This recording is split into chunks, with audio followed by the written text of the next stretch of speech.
Hello, English learners. Welcome back to another lesson. My name is Emily. And my name is David. Hello, everyone. So, David, what are we talking about today? Well, Emily, today we are not in the best mood. What do you mean? We are feeling a little sad, a little nervous, and not very happy. Yeah, it's a cloudy day today. Maybe that's why. Yes, maybe we have the blues. The blues. That's right. Today we are going to talk about different words we use to describe feelings. Yes, feelings like sad, angry, nervous, or stressed.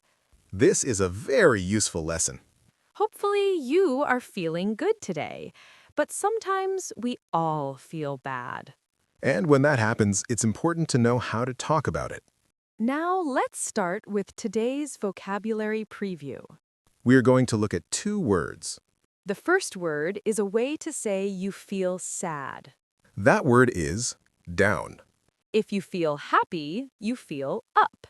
But if you feel sad, you feel down. For example, you can say, I'm feeling down today. Or you can say, you look down. Are you okay? It's a very common and useful word.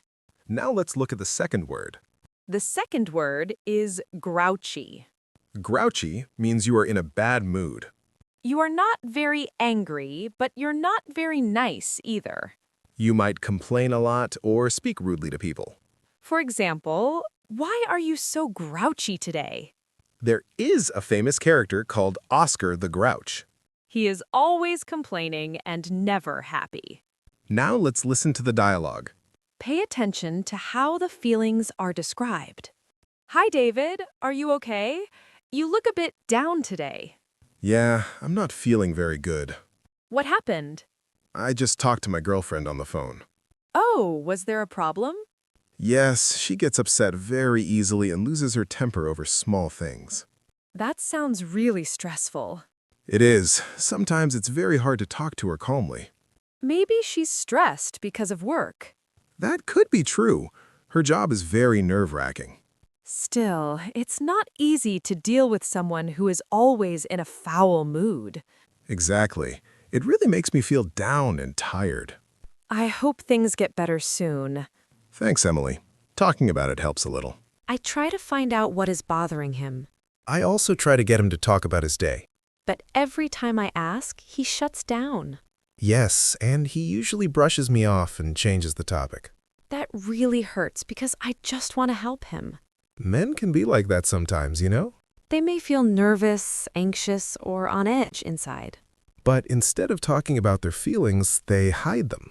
Sometimes they hide their feelings by acting aggressive. Or by becoming quiet and distant. I guess you're right about that. So what do you think I should do now? He wasn't always this grouchy before. He used to be much calmer and nicer. I think you should talk to him honestly. Try to cheer him up when he's feeling down. Say something kind or do something nice for him. And if that doesn't work, maybe you should rethink the relationship. Wow, you are really something else, you know that? So, this was a conversation between two people talking about relationships. Yes, two friends talking about a boyfriend with a bad temper. Some people think guys have bad tempers sometimes. But honestly, anyone can have a bad temper. In this case, the boyfriend has been very grouchy lately. And because of that, she is feeling a bit down. Now let's move on to our language takeaway. Today, we have some great words for describing stress and anxiety. These words are very common in daily English. The first word is stressed out. You hear this word a lot, especially with young people. For example, I'm so stressed out today. You usually feel stressed out when you have too much to do. You can be stressed out because of school. Or you can be stressed out because of work. Maybe you have deadlines, homework, or family responsibilities. That's when people say, I'm really stressed out lately.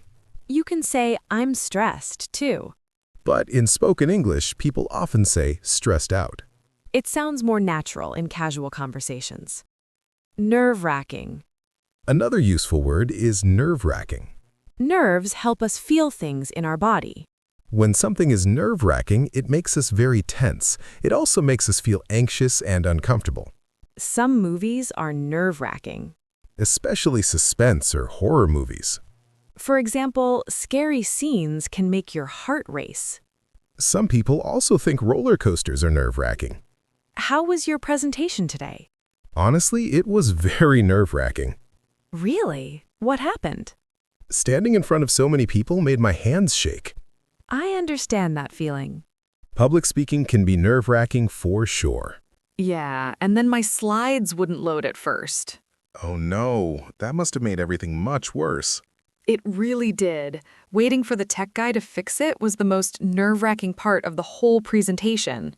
I could imagine. Did it go okay after that? Kind of, but I kept worrying that I'd forget what to say next. That sounds really tough. Did anyone notice that you were nervous? Probably not, but it felt like everyone could see it. It was just so nerve-wracking. Well, at least it's over now. You survived. Barely, but honestly, it's such a huge relief. Next time, it won't feel as nerve-wracking. I hope so. I really need to work on staying calm under pressure. And there's another way to describe this feeling. It's a little bit different, but very similar. Really? What is it? We can say someone is feeling on edge. On edge? What exactly does that mean? Well, someone who is on edge is easily upset or angered. Oh, so it's like being nervous all the time? Yes, exactly. It's very easy to make this person upset.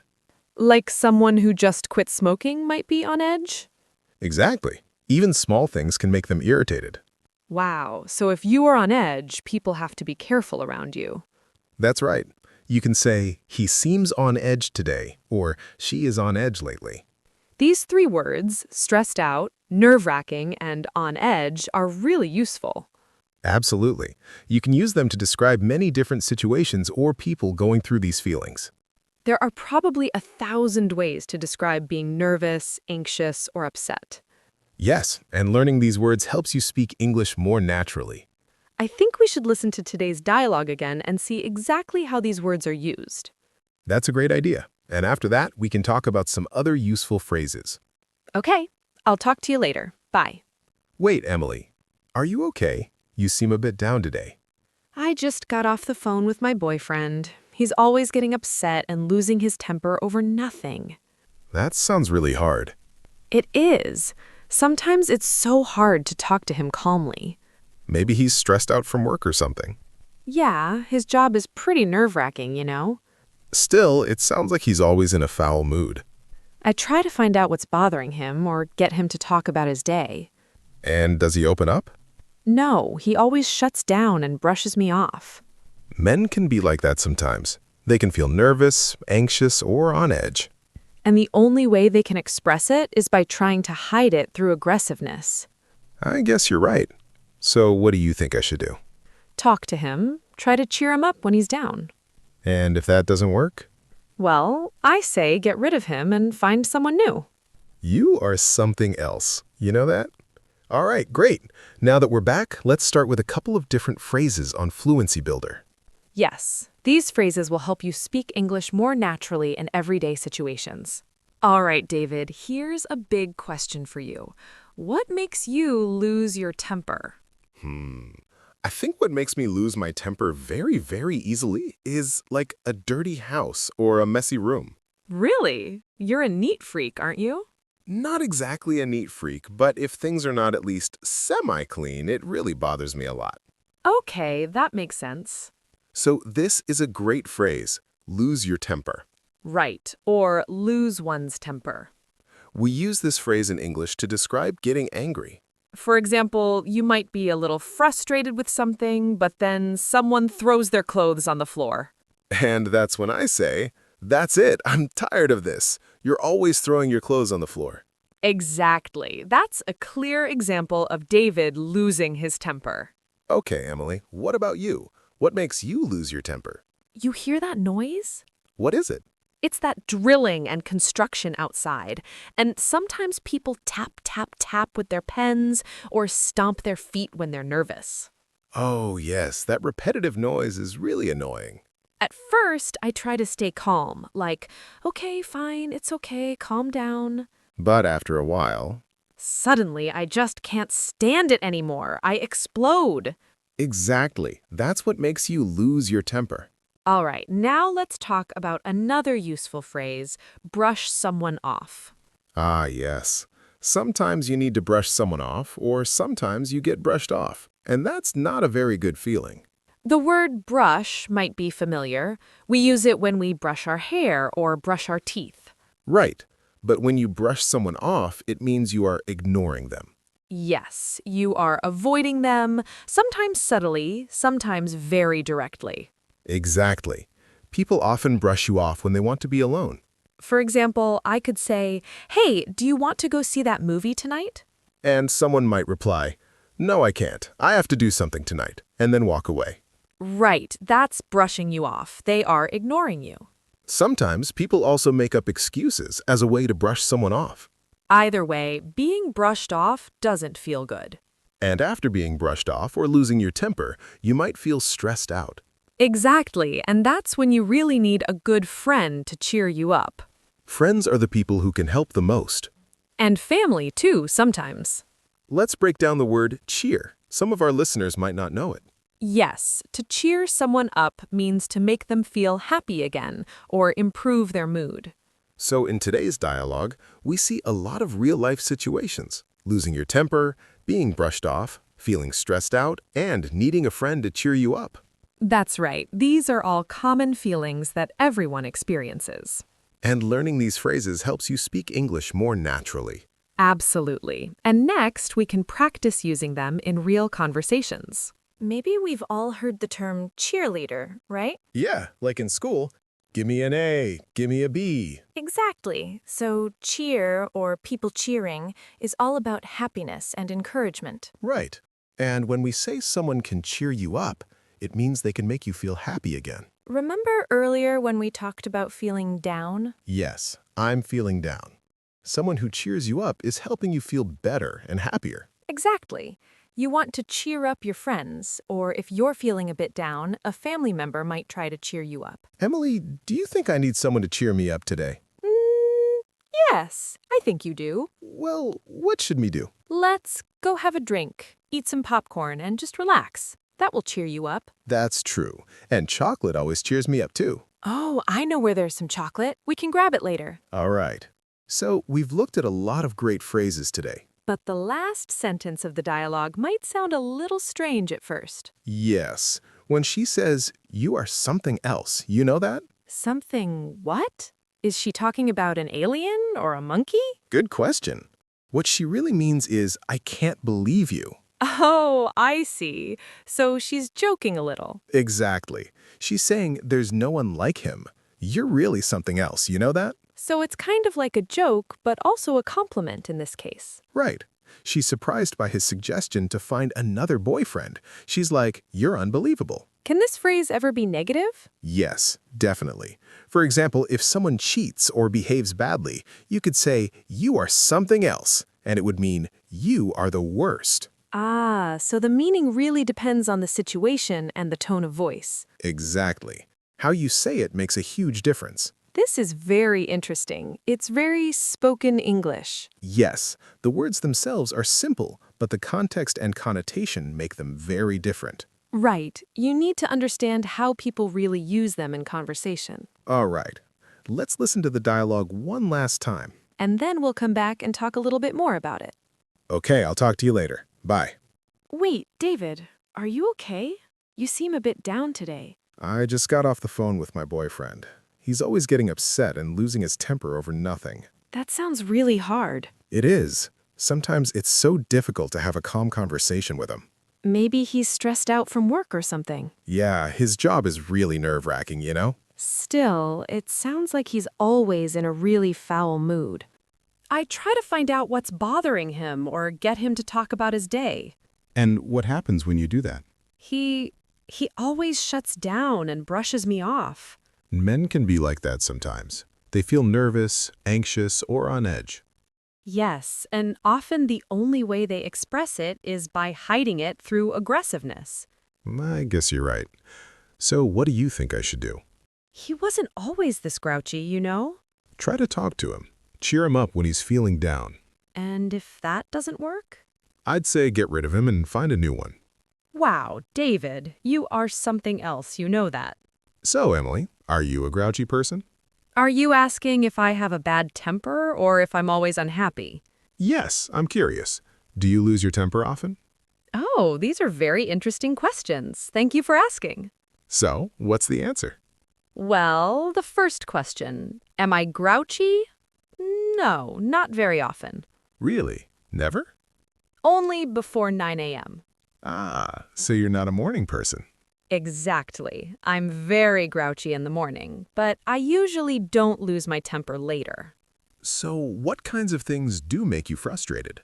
Things like tapping, or when people eat with their mouths open, Oh, yes, that's terrible. I hate that too. or when people bite their nails. That really bothers me. Really? That can make you lose your temper? Yes, it's more than just annoying. It really gets on my nerves. Okay, so what makes you really lose your temper? We can say, what makes you blow your top, right? Exactly, something that really pushes you over the edge. Well, the worst for me is when somebody lies straight to my face. Ah, yes, I know that feeling. You know they're lying and they do it anyway. Exactly. That really grinds my gears. Okay, let's switch things around. What really cheers you up? I like to go shopping sometimes. Shopping? Really? Yes, but I don't buy clothes for myself. Usually I get something for someone else or for the house. Interesting. Does it help you feel better? Yes, walking around, spending a little money, it clears my mind. It's a good remedy. I like that. They make sense. What about you, David? What cheers you up? I like to organize things. Really? How does that work? Well, if I'm angry or upset, I'll alphabetize all of my books. Wow, A to Z? Yes, it really helps me calm down. Let's do a quick review of some words we learned today. Down. Feeling sad, not happy. Down in the dumps. Sad or unhappy. Down. To have sad feelings or emotions. Have the blues. To feel very worried or anxious. Stressed out. To fluster or unnerve. Rattled. These words are very useful to describe real-life situations and feelings. And practicing them helps you speak English naturally when talking about emotions. Let's review some important words we learned today. First, a word that describes something that makes a person very nervous. Nerve-wracking. Yes, for example, giving a big presentation can be nerve-wracking. Or waiting for your exam results. It's really nerve-wracking. Next, a phrase that means makes me angry or upsets me, grinds my gears. Right. For example, it really grinds my gears when people are late for meetings. Then we have brush me off, which means to refuse to talk about something with someone. Or to ignore someone, like when they are upset and don't want to listen. Yes, for example, I asked her out many times, but she always brushed me off, making up excuses. Another useful phrase is pissed off, which means very angry or upset. For example, I was really pissed off when my computer crashed in the middle of my work. And of course, we have cheer up, which means to make someone happier.